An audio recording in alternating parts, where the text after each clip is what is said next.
Hari ke-8, Kiev dikepung masih belum takluk juga. Sekali lagi, ini menarik untuk dibahas. Kita lihat map peta Ukraina.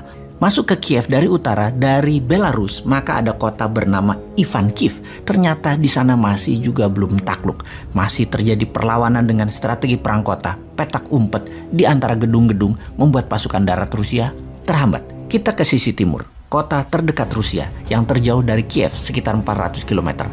Kharkiv namanya, yang hanya 50 km dari perbatasan Rusia, ternyata juga belum bisa ditaklukkan walaupun pasukan Rusia sudah berjalan menuju Kiev. Kharkiv belum takluk. Kita ke tengah, konvoi pasukan Rusia tertahan di kilometer 30 dari Kiev di hari ke-8 serangan invasi ke Ukraina. Konvoi dengan panjang 60 km adalah serangan tergila dalam sejarah modern dari darat. Ternyata tertahan di tengah. Strategi Ukraina pakai perang gerilya di perkotaan ditambah semangat penduduk sipil bergerak membantu tentara Ukraina membuat tentara Rusia tertahan. Strateginya pertama-tama adalah didiamkannya pasukan Rusia di depan yang seakan-akan tanpa hambatan, kemudian diserang, dipotong di tengah, dijebak di tengah. Ini persis strategi capit udang yang di zaman Gajah Mada sering dilakukannya ketika penaklukan. Kita jelaskan sebentar strategi capit udang ini secara sederhana. Misalnya, ada demo di depan Istana Negara nanti di zaman Nyumain berkuasa.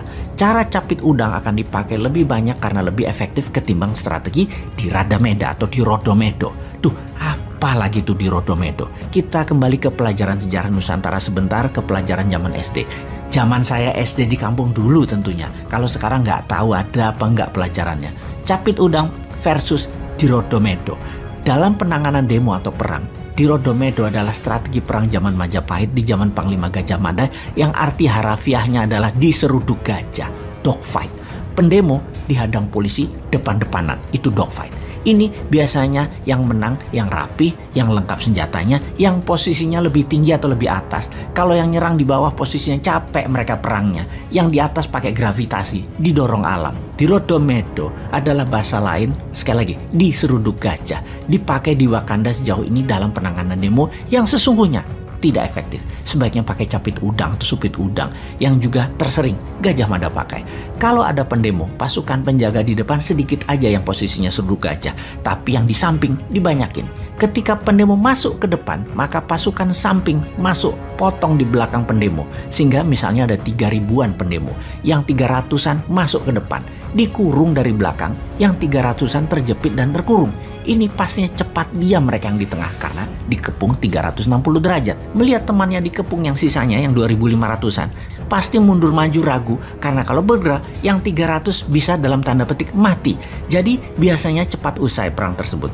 Kalau pendemo nanti yang 300-an itu reda, duduk mereka. Lalu kemudian masuklah bosman duduk sejajar. Mau apa kalian? Yuk ngobrol. Kurang uang buat modal usaha, ngomong dong, nggak usah galak-galak gini. Kita printing money tapi buat produksi ya, jangan buat import barang Tiongkok, ngerti ya? Sudah deh, selesai masalah. Oke, kita kembali ke invasi Rusia. Agaknya Ukraina memakai strategi capit udang ini. Dibiarkannya sebagian tentara Rusia masuk, lalu dicapit seperti saat ini. Tentara yang paling depan dijebak di tengah, yang di belakang, yang konvoi tidak bisa maju.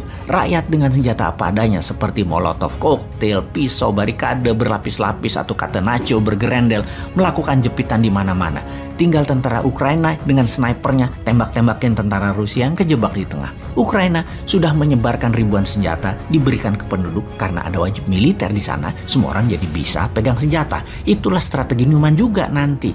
Anak SMA wajib militer juga 1 tahun. Jadi terbukti kembali ke strategi capit udang sejauh ini membuat Kiev dan beberapa kota Ukraina bertahan. Sungguh sangat menarik nih perjuangan rakyat Ukraina yang dunia tidak bisa bantu karena pintarnya Rusia dan lemahnya Amerika CS. Yang jelas, New Mind tidak netral atau abstain seperti Wakanda yang takut pada pengaruh Tiongkok.